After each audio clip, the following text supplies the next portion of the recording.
금수저들이 이런 식으로 부를 부당하게 대물림했다. 4살짜리가 법인의 대표이사에 앉아서 1억 원이 넘는 연봉을 받는다. 요런 게 단순히 듣는 사람들 입장에서는 야, 우리나라가 정말 부의 불균등한 재분배가 이루어지고 있구나. 빈부격차가 심해지고 있구나. 이렇게 생각을 하시는데 요게 안타깝게도 이 정도로만 끝나면 다행인데 이런 걸로 안 끝납니다. 그래서 저는 이런 금수저 논쟁을 볼 때마다 아, 참 한국 사회가 비인간적이고 처참한 사회가 돼가고 있구나 이런 심각한 공포를 느낍니다. 예, 그 얘기를 오늘 좀 드려보겠습니다. 예. 이 외국의 연구 사례를 하나 소개를 해드리려고 하는데요. 버클리 대학교의 유명한 폴 피프라는 사회심리학 교수가 있습니다.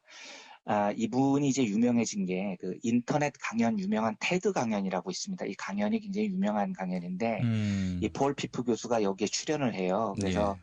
16분짜리 짧은 강의를 하는데 그 강의 제목이 Does money make you mean? 그러니까 우리말로 하면 돈이 당신을 가치 있게 합니까? 음, 라는 강연이었습니다. 이 예. 강연이 굉장히 큰 히트를 냈어요. 그래서 이 폴 피프 교수가 굉장히 유명해졌고요. 테드 강연이라고 했을 때 언뜻 이해가 안 되시는 분은 그 CBS의 세바시를 떠올리시면 될 것 같아요. 맞습니다. 네, 맞습니다. 맞습니다. 그겁니다. 예.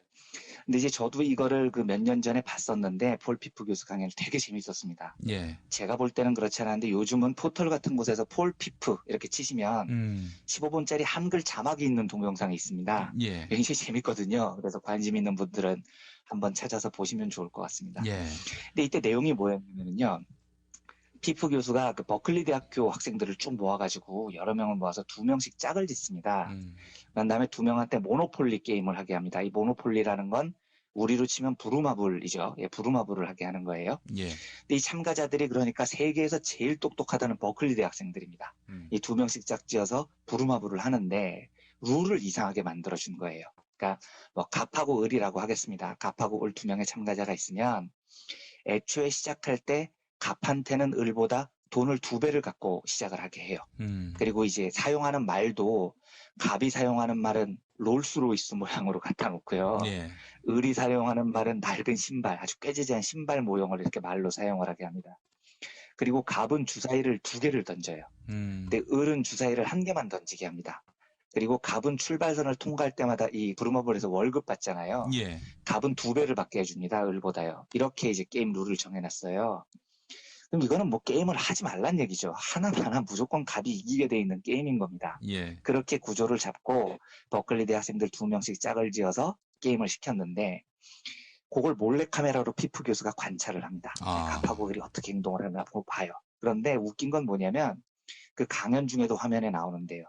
갑들이 대부분 엄청나게 무례하고 똥폼을 잡습니다. 게임을 하면서요. 예, 그러니까 예, 화면을 예. 보면 을을 막 깔아뭉개는데 그 행동이 장난이 아니에요. 버클리 대학생 정도 되면 예의가 있어야 되는데 음, 그게 아니고요. 야, 나 돈 많다. 이걸로 모든 걸 할 수 있어. 야, 이거 뭐 게임을 다 사버려? 야, 너 이제는 엿됐어. 넌 어떻게 살라고 그러냐? 이런 막 무례한 언어를 음, 을한테 엄청나게 던집니다. 근데 을은 꼼짝도 못해요. 게임에서 지고 있으면서 막 되게 괴로워합니다. 예. 음, 그런데 사실 이건 게임 룰 자체가 불공정한 게임이기 때문에 그냥 갑이 무조건 이기게 되는 게임인 거잖아요. 예. 그런데도 몰래카메라를 보면 갑은 점점 더 을에게 무례한 말과 행동을 보이고 자기의 부를 계속 과시합니다. 그리고 을의 처지에 철저히 무관심해요. 전혀 동정심을 보이지 않습니다. 그래서 게임이 끝난 다음에 피프 교수가 그 갑하고 을을 다 모읍니다. 그런 다음에 너 게임에 대해서 얘기를 한번 해봐라. 이렇게 얘기를 하죠. 그러니까 피프 교수 얘기는 이거예요. 나는 이 대목이 가장 흥미로웠다. 이렇게 얘기를 합니다. 음, 갑이 어떻게 얘기를 하냐면요. 비디오가 찍히는데도요. 내가 어떻게 해서 이 게임을 이길 수 있었느냐 하면서 자기가 얼마나 훌륭한 전략을 사용을 했고 자기가 얼마나 똑똑했는지를 굉장히 막 자랑을 하면서 설명을 합니다. 예. 그래서 피프 교수가 이걸 보고 뭐라고 결론을 내리느냐. 아, 어차피 저 게임의 룰은 무조건 갑이 이길 수밖에 없는 기울어진 운동장의 게임이었는데도 이기고 난 갑들은 음, 자신이 똑똑해서 이겼다고 생각을 한다는 겁니다. 그러니까 자신의 성공이 환경적인 요인 때문이 아니고 나의 똑똑함, 나의 노력에 기인했다고 100% 확신을 해요. 예. 그래서 이 금수저들이 똑같은 경향을 보인다는 거죠. 모두가 노력한다고 해서 금수저가 될 수 없는 이 사회 현실을 금수저들은 무시한다는 겁니다. 음, 지가 잘났다고 정말로 믿고 있는 거예요. 기울어진 운동장 덕이라는 인지는 없는 거죠. 그래서 비프 교수의 결론은 이겁니다. 금수저들, 기울어진 운동장에서 혜택을 받아서 성공하는 이들, 얘네들의 근본 특성이 이거다. 오만하다, 무례하다, 동정심이 없다. 애초에 지가 이기도록 설계된 게임에서 이긴 건데도 자기가 잘나서 그런 줄 안다. 이렇게 결론을 내립니다. 예. 이러니까 이제 피프 교수가 궁금해진 겁니다. 실험을 하나만 더 해보자. 뭐냐면 독재자 게임이라는 겁니다. 독재자 게임이 어떤 거냐면 달러 10달러를 이제 사람들한테 다 나눠줘요. 그리고 알지도 못하고 생전 다시 만날 일도 없는 사람한테 너 10달러 중에서 얼마를 나눠줄래? 요거를 쭉 통계를 뽑아봅니다. 실험을 해서요. 예. 그랬더니 연평균 소득 2만 달러 이하, 그러니까 우리로 치면 한 연봉 2,400 이하의 가난한 사람들이죠. 예.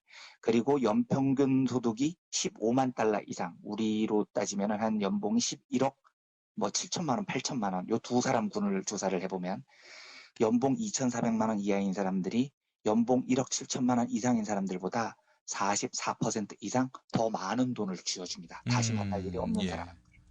그러니까 결과적으로는 가난한 사람일수록 동정심이 많고 주변을 많이 살핍니다. 그리고 기울어진 운동장에서 자기가 성공을 할 수밖에 없는 그러한 우월적인 지위에서 성공을 한 사람들은 오만하고 가난한 사람들을 절대 돌보지 않는다. 그리고 거짓말도 더 많이 한다. 이런 결론을 내립니다. 무슨 말씀을 드리고 싶냐면요. 조금 전에 살펴봤던 이 금수저들의 문제는 단지 재산을 불공정한 방식으로 나눈다. 우리 사회가 불공평하다. 여기에서 끝나지 않는다는 겁니다. 얘들은 불공정한 게임의 룰을 이용해서 계속 승승장구를 할 겁니다. 그래서 결국은 사회지도층이 될 거예요. 그런데 그렇게 자란 애들은 무례합니다. 동정심이 없어요. 가혹합니다. 그리고 거짓말을 많이 합니다. 금수저들이 애초에 그렇게 자라난다는 겁니다. 저는 이게 정말로 무서운 겁니다. 예.